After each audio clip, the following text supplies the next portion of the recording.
আজি মই ৰাতিপুৱা 4টাতে উঠিলোঁ আৰু পৰা উঠিয়ে বাহিৰৰ পৰিৱেশ দেখাইছোঁ আপোনালোকক। বেলি এতিয়াও ওলোৱাই নাই। মই আজি বহুত সোনকালে উঠিবলগীয়া হ'ল আৰু কিয় উঠিছোঁ দেখাই যাম আপোনালোককো, চাই থাকিব ভিডিঅ'টো। পৰা উঠিয়ে তলত গোটখোজমান কাঢ়িলোঁ, আহি প্ৰথমে বাৰাণ্ডাখন চাফা কৰিছোঁ। বাৰাণ্ডাখন ঝাৰু মাৰি ধুনীয়াকৈ মুচি ল'লোঁ। তাৰপিছত আহিলোঁ ঘৰটো চাফা কৰিবৰ কাৰণে। ঘৰত ঝাৰু মাৰি আছোঁ। ঘৰটো ঝাৰু মাৰি ধুনীয়াকৈ চাফা কৰিলোঁ। তাৰপিছত আকৌ গোটেইটো ঘৰ মুচিলোঁ। বাবু মাইনা আৰু মিষ্টাৰ শুয়ে আছে। সিহঁতি শুই থাকোঁতে মই ধুমাধুম কামখিনি কৰি আজৰি হৈছোঁ। আৰু গা চা ধুই আহি ভৰিত লগাইছোঁ আল্টা, যিটো উৰিষ্যাৰ নিয়মত বিবাহিত মহিলাই লগাবই লাগে। লগতে পিন্ধিছোঁ নতুন পায়েল আৰু জোনতিয়া মানে ভৰিত পিন্ধা আঙুঠি। খাৰুখিনিও ধুনীয়াকৈ নতুনকৈ পিন্ধি ল'লোঁ আৰু একদম ৰেডি হৈ লৈছোঁ।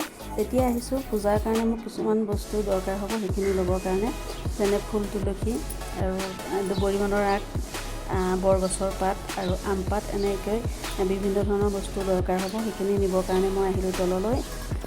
ফুল ছিঙি আছোঁ আৰু এইখিনি মই বেছি ছিঙিবৰ কাৰণে বেয়া লাগিলে এইখিনিকে ল'লোঁ।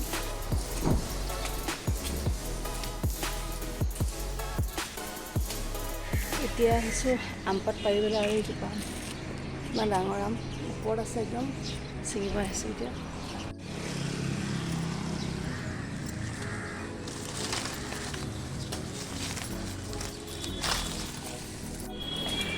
আম পাত ছিঙি আনিলে একদম ওপৰত আছে গছজোপা, 3তলা ওপৰত। দেখিছে কিমান বস্তু দৰকাৰ হয়।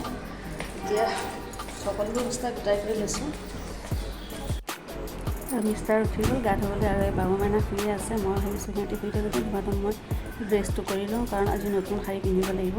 আৰু এয়া সিহঁতি শুই থাকোঁতে ধুনীয়াকৈ মই শাৰীখন পিন্ধি ল'লোঁ আৰু এতিয়া যাম পূজা কৰিবৰ কাৰণে।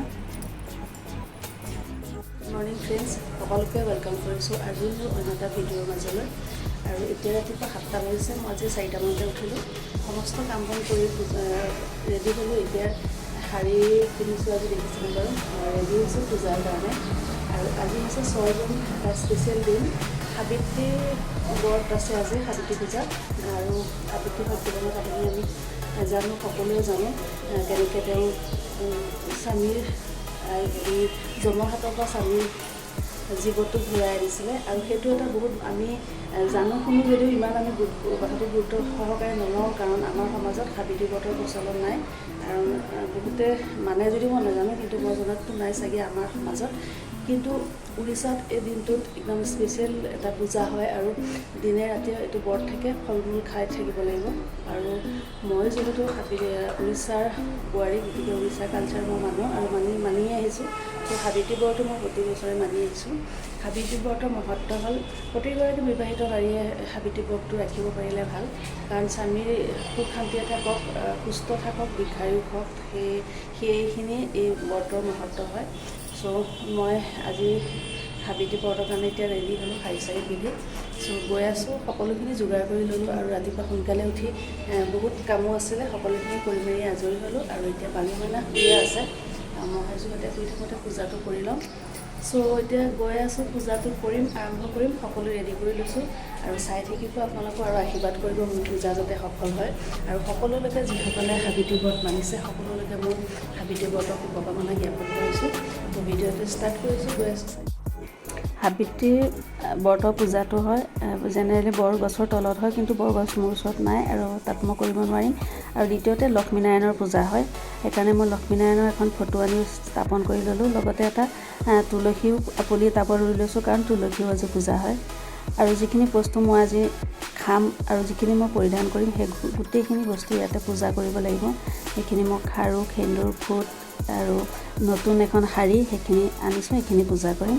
আৰু এইখিনি ফল মূল ৰাখিছোঁ, যিখিনি মই আজি দিনটো ৰাতিটো খাই থাকিব লাগিব। সকলোখিনি পূজা কৰিব লাগিব। আৰু ইফালে এটা ঘৰতো কলচী পুতিব লাগিব, তাৰ কাৰণে মই কলহ এটাত পানী দি এনেকৈ আমদালি দিছোঁ, তাতে এটা নাৰিকলো দিম। আৰু এডাল ধাগা আৰু চন্দন, সেন্দুৰ, ফুল, তুলসী, এইবিলাক পূজাৰ সামগ্ৰী, ধূপ ধূনা গোটেইখিনি যোগাৰ কৰি লৈছোঁ। প্ৰথমতে মই চবতে টিকা লগাইছোঁ, সেন্দুৰ দি পেলাই। লক্ষ্মীনাৰায়ণৰ ফটোত দিছোঁ, কলচীটোত দিলোঁ, তুলসী পুলিটোতো গোটেইখিনি ধুনীয়াকৈ লগাই লৈছোঁ। আৰু এতিয়া 3 গছ বন্তি জ্বলাইছোঁ, এগছ তুলসী পুলিত, এগছ ঘৰটোৰ কাষত, আৰু লক্ষ্মীনাৰায়ণৰ ফটোৰ সন্মুখত এগছ ঘি চাকি জ্বলাইছোঁ।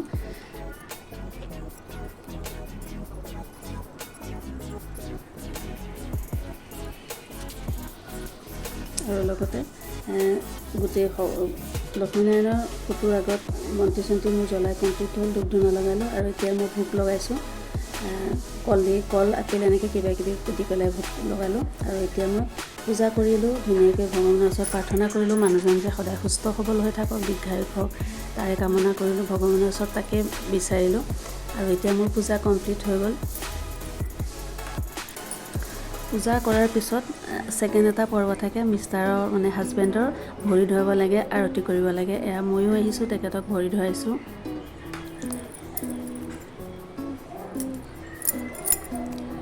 এনেকুৱা কিবা নিয়ম নীতি মানিলে মোৰ মনটো খুবেই ভাল লাগে। আৰু বিশেষকৈ মিষ্টাৰৰ কাৰণে মানে হাজবেণ্ডৰ কাৰণে যিখিনি কৰিব লাগে সেইখিনি কৰি মই খুবেই আনন্দ পাওঁ। সেইকাৰণে মই প্ৰতিটো পৰ্ব পালন কৰোঁ। আৰু বিচাৰে ন, প্ৰত্যেকজনী নাৰীয়ে বিচাৰে যে মিষ্টাৰ সদায় সুস্থ সবল থাকক, কুশলে মংগলে থাকক, আকৌ সদায় আমাৰ লগত থাকক। আৰু এয়া মোৰ আৰতি ভৰি ধুৱাই হৈ গ'ল। এতিয়া আৰতি কৰিছোঁ। ধুনীয়াকৈ এটা টিকা লগাই দিলোঁ মিষ্টাৰক।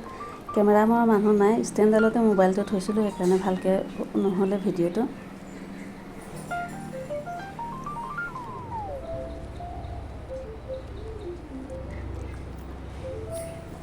আৰু আৰতি কৰাৰ পিছত এতিয়া হাজবেণ্ডৰ ভৰি ধৰি সেৱা কৰিব লাগে, তেওঁৰ পৰা আশীৰ্বাদ বিচাৰিবলৈ।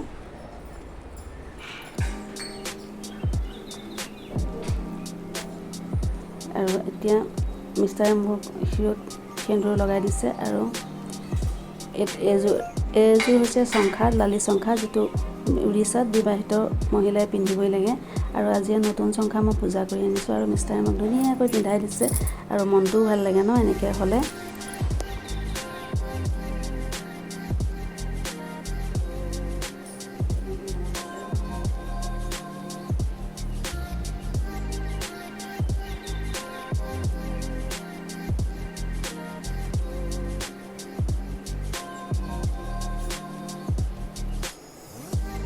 আৰু যিখন শাৰী পিন্ধি মই পূজা কৰিছিলোঁ সেইখন এতিয়া মই চেঞ্জ কৰিছোঁ। এইখন শাৰীয়ে মই পূজা কৰি ল'লোঁ, কাৰণ দিনটো মই এইখনেই পিন্ধি থাকিব লাগিব। আৰু এতিয়া পিন্ধি ল'লোঁ। এতিয়া যাম কিবা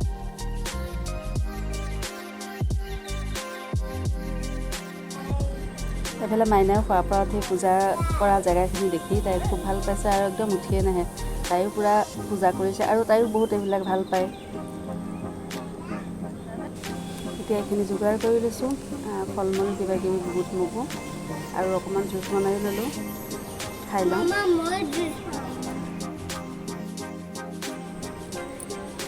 আৰু আজিৰ ভিডিঅ'টোত মই যিমানখিনি পাৰোঁ আপোনালোকক দেখাবলৈ চেষ্টা কৰিলোঁ।